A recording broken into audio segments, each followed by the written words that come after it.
इस संसार में आकर के एक समर्थ गुरु का मिल जाना मानव जीवन की सबसे श्रेष्ठ उपलब्धि है, सबसे श्रेष्ठ उपलब्धि। जब तक जीवन में समर्थ गुरु प्राप्त नहीं हो जाते हैं, तब तक सत्संग की बात समझ में नहीं आती। अगर सत्संग की बात समझ में नहीं आती है तो मानव जीवन का विकास भी नहीं होता है।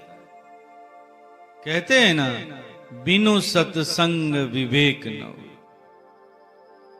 परम पूज्य गुरु महाराज साहब कहते हैं कि जब तक समर्थ गुरु मिल नहीं जाते हैं तब तक गुरु की खोज होनी चाहिए, गुरु की खोज जारी रहनी चाहिए। लेकिन जब एक समर्थ गुरु की उपलब्धि हो जाए तो आपकी खोज रुक जानी चाहिए, क्योंकि आपका जितना भी काम होगा उस समर्थ गुरु के द्वारा ही होगा। उस समर्थ गुरु के सत्संग के द्वारा ही आपका काम सिद्ध होगा। उस समर्थ गुरु के द्वारा मिलने वाली प्रक्रिया से ही आपका काम सिद्ध होगा। सत्संग के संबंध में हम केवल यही जानते हैं कि भजन करना ही सत्संग है, कीर्तन गाना ही सत्संग है, यज्ञ पाठ करना ही सत्संग है, व्रत इत्यादि का संपादन करना ही सत्संग कहलाता है। केवल यही सत्संग नहीं है, सत्संग इससे हटकर कुछ और भी है। वास्तव में सत्संग एक प्रकार की उपासना है, उपासना है, जहां उपासना का अर्थ होता है जो दूर है उसे पास ले आना। कौन सी ऐसी चीज है जो हमसे दूर है जिसे हमें पास ले आना है? तो वो है हमारा सत्य। हमारा सत्य आकाश में उगे हुए तारों के समान है, जो हमें दिखता तो है लेकिन हमसे अनंत दूरी पर है, अनंत दूरी पर। हम सत्य में अवस्थित भी हैं लेकिन हम सत्य से दूर बने हुए। उस सत्य के बल पर ही ये हमारी आंखें देख रही हैं, हमारा कान सुन रहा है, हमारा मुख बोल रहा है, हमारा हृदय धड़क रहा है। हमें इसी सत्य के करीब आना है, फिर उस सत्य में बैठना है और आगे चल करके उसी सत्य में मिल जाना है, मिल जाना है।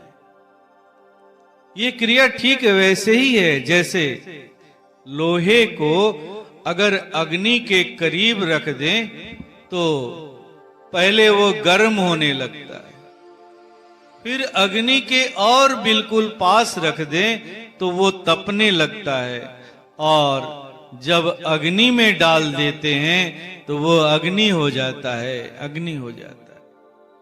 ठीक ऐसे ही सत्संग भी हमें निर्मल बनाता है। ज्यों-ज्यों हम अपने निज सत्य के करीब जाते हैं हम निर्मल बनते चले जाते हैं और एक दिन उस सत्य में मिलकर के सत्य बन जाते हैं। जब तक हम सत्य में मिलकर सत्य नहीं बन जाते तब तक हमारी देखभाल कौन करता है? तो गुरु करता है। तब तक हमें वही सींचता है, वही सबको विकसित करता है, वही पलवित करता है, वही सुरभित करता है। वास्तव में अपने गुरु अथवा भगवान से युक्त होने की क्रिया को ही योग कहा गया है। लेकिन ये युक्तावस्था बगैर अर्पण के सिद्ध नहीं होती है। क्या अर्पण? तो आत्मा अर्पण। जब तक आत्मा अर्पण नहीं हो जाता है ये योग की क्रिया सिद्ध नहीं हो पाती। कोई भी शिष्य शुरू में सामान्य रूप से ही अर्पण करता है। अक्सर वह कहते हुए देखा जाता है कि मैं अपने गुरु का दास हूं, मेरा जीवन गुरु को समर्पित है, मेरा पूरा का पूरा जीवन उनके लिए है। हमने तो यहां तक सुना है कि कुछ लोग कहते हैं कि हमने तो अपनी गुलामी लिख दी है, लेकिन याद रहे केवल इतना कह देना ही पर्याप्त नहीं है। ऐसे भाव प्रकट होने का मतलब है कि ये आपका प्रथम पग है, ये अर्पण नहीं है, बल्कि एक संकल्प है। संकल्प ये एक निर्णय है। आपने अपने पूरे जीवन को अपने गुरु भगवान को देने का निर्णय लिया है, ऐसा संकल्प किया है। ये संकल्प भी अति आवश्यक है और सभी साधकों के अंदर में उठता है। सभी भक्तों के अंदर में कुछ न कुछ ऐसा संकल्प उठता ही उठता है। ये संकल्प गुरु के पथ पर चलने में बड़ा ही सहायक है। गुरु पथ पर चलने के क्रम में बहुत से ऐसे अवरोध आते हैं, बहुत सी ऐसी परेशानियां आती हैं, बहुत सी ऐसी चीजें आती हैं जो हमें रोकती हैं, हमें परेशान करती हैं। लेकिन ये संकल्प बड़ी आसानी के साथ उन अवरोधों को पार करा देता है। इसीलिए परम पूज्य कहते हैं कि हर साधक के अंदर में इस तरह का संकल्प होना परम आवश्यक है, परम आवश्यक है। लेकिन याद रहे, इस संकल्प को केवल संकल्प तक ही नहीं रहने देना है, इसे अर्पण भी करना है, अर्पण भी करना है। जब तक हम इसे अर्पण नहीं करेंगे तब तक ये संकल्प सफल नहीं हो पाएगा, नहीं हो पाएगा। ये हुआ संकल्प। अब चलते हैं अर्पण की भूमिका की तरफ। अब अर्पण की भूमिका में आने के लिए बाकी क्या रह गया? तो आप अपने संकल्प को हर क्षण हर पल याद रखें। साथ ही साथ जीवन के सारे कार्यों को, चाहे वो छोटे हों या बड़े हों, उसे इसी संकल्प के साथ प्रस्तुत करें। इस क्रम में आपको हर पल इसका अनुभव भी होना चाहिए या अनुभव करने का प्रयास किया जाना चाहिए। कहने का आशय है कि आप जो कुछ भी करते हो, जो कुछ भी सोचते हो, उसके प्रति ऐसा ख्याल बनाओ कि आपके माध्यम से आपके गुरु भगवान की चेतना ही आपके द्वारा कार्य कर रही है। ऐसी अनुभूति निरंतर होनी चाहिए। जब आप ऐसा करने लगोगे तो आपके पास कोई भी ऐसी चीज नहीं होगी जिसे आप अपना कह सकोगे। जब आप इस स्थिति में पहुंच जाओगे तो एक समय ऐसा होने लगेगा जहां आप जिन चीजों को साधारण या छोटा समझने लगे थे या उसकी परवाह नहीं करते थे, वो भी पूर्ण रूप से सार्थक दिखने लगेगा। आपको कुछ न कुछ वो संदेश देने लगेगा, गुरु का संदेश मिलने लगेगा। जैसे ही ये संदेश आपको प्राप्त होने लगेगा, आपके अंदर का जो विभाजन है ना, वो समाप्त होने लगेगा और एक दिन समाप्त हो जाएगा। परम पूज्य गुरु महाराज साहब कहते हैं कि योग की पराकाष्ठा पर पहुंचने के लिए संपूर्ण जीवन को तथा जीवन के छोटे छोटे चीजों को भी दिव्य बनाना होता है।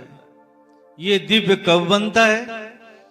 तो जब इसे गुरु भगवान को हम अर्पण करते हैं। आप गुरु भगवान को जो कुछ भी चढ़ाते हैं वह उसे कभी भी अपने पास नहीं रखते, उसे तो वो और दिव्य बना करके लौटा देते हैं, कई गुना करके लौटा देते हैं। इस संसार में एकमात्र गुरु ही ऐसे हैं जो अपने शिष्य से पराजय की कामना रखते हैं, पराजय की कामना रखते हैं। वो अपने शिष्य को एक महाराजा की तरह देखना चाहते हैं। यही गुण तो हमने परम पूज्य गुरु महाराज साहब के अंदर में देखा था। वो अपने साथ रहने वाले लोगों को किस तरह से रखना चाहते थे, कैसे रखना चाहते थे। परम पूज्य गुरु महाराज साहब कहते हैं कि योग के पथ में यह बहानेबाजी नहीं चलेगी कि जब मैं ध्यान करता हूं तो मैं उस अवस्था में आ जाता हूं जहां हमारा सब कुछ परिवर्तित हो जाता है, सब कुछ दिव्य हो जाता है। ये ठीक है, लेकिन शुरू दिनों के लिए ठीक है, लेकिन जीवन यहीं पर समाप्त हो जाए, यहीं पर रुक जाए, ये उचित नहीं है। आप ध्यान के समय अपने आप को रूपांतरित तो कर लेते हैं, पर ध्यान के बाद की अवधि को किस तरह से बिताते हैं? तो जहां तहां बैठ करके फिजूल की बातों में बिताते हैं। आजकल तो फोन का जमाना हो गया है, ध्यान से उठते ही फोन में लग गए, कभी इधर फोन करेंगे, कभी उधर फोन करेंगे। मैं ये नहीं कहता कि फोन करना बुरा है, फोन करें, जरूरी काम के लिए जरूर करें, ये आवश्यक है। इस मॉडर्न तकनीक का इस्तेमाल करना चाहिए, लेकिन अपने आप को बेवजह व्यस्त रखने के लिए इसका इस्तेमाल भी अनावश्यक लगता है, अनुचित लगता है। ऐसे में ध्यान के समय होने वाले रूपांतरण को आप पोषित नहीं कर पाएंगे, और जब पोषित नहीं कर पाएंगे तो पुष्पित क्या करेंगे, फलवित क्या करेंगे? आपने पौधा तो लगा दिया है, लेकिन जल नहीं दे रहे हैं। एक दिन मेरा आकर्षण अनायास ही इस तरफ चला गया। एक व्यक्ति मुझे नित्य 9 बजे फोन करता था। जैसे ही मैं पूजा से उठता, उसका फोन चला आता। वो मेरा हाल समाचार पूछता, आश्रम का हाल समाचार पूछता। फिर थोड़ी देर के बाद मेरे एक परिचित करीबी के पास भी फोन करता, उनसे पूछता कि भैया जी का क्या समाचार है, क्या हाल चाल है, आश्रम का क्या हाल है। अरे भाई, जब मुझसे तुम नित्य बात कर ही लेते हो, तो फिर मेरे करीबी के पास फोन करके उससे मेरे बारे में क्या जानना चाहते हो? जो जानना चाह रहे हो उसके संबंध में मुझसे ही क्यों नहीं पूछ लेते हो? बाद में जब मैंने गौर किया तो पता चला कि उसका काम ही यही है। वह सभी के साथ ऐसा ही करता है, इधर का मसाला उधर पहुंचाता है, उधर का मसाला इधर पहुंचाता है। इस क्रम में मुंह से अगर कुछ निकल गया तो इधर सुनाता है, उधर सुनाता है। इस तरह से आपके अंदर का विभाजन कभी भी समाप्त नहीं हो पाएगा, कभी भी समाप्त नहीं हो पाएगा। परम पूज्य कहते हैं कि जो ज्योति बाह्य जीवन का ख्याल नहीं रख पाए, वो कभी भी उपयोगी नहीं हो सकती, कभी भी उपयोगी नहीं हो सकती। लोगों के साथ अक्सर ऐसा ही होता है, और ये नासमझी की वजह से होता है। इसे हमें समझना होगा, इस चीज को पकड़ना होगा। आंतरिक ज्योति का प्रभाव बाह्य जीवन पर पड़ना चाहिए, और ज्यादा से ज्यादा पड़ना चाहिए। इसके लिए जो आवश्यक धर्म है उसका पालन करना होगा, अपने छोटी सी छोटी चीजों पर निगाह रखना होगा। मानव जीवन का एक ही लक्ष्य है, अपने बाह्य चेतना को अपने आंतरिक चेतना से योग करा करके अपने बाह्य चेतना को रूपांतरित कर लेना। इस रूपांतरण के लिए आप चाहें जो भी कदम उठाना चाहें उठा सकते हैं। आपके सारे कदम उस परमात्मा को स्वीकार होंगे, लेकिन याद रहे ये कदम बाह्य चेतना को रूपांतरित करने के लिए होने चाहिए। योग के सिद्धि के लिए पूज्य गुरुदेव ने जो लकीर खींचा है, उस लकीर या उस पथ पर चलने वाले जितने भी लोग हैं, चाहे वो उपदेशक गण हो, साधक गण हो, भजन वंदना गाने वाले भाई लोग हों, या सत्संगी जनों को सेवा प्रदान करने वाले कार्यकर्ता हों, सभी के सभी एकमात्र पूज्य गुरुदेव से ही सिंचित होते। आप सब उन्हीं की संतान हैं। आइए उनसे प्रार्थना करते हैं कि हे प्रभु, हम अपने उद्धार के लिए आपके पास आए हैं।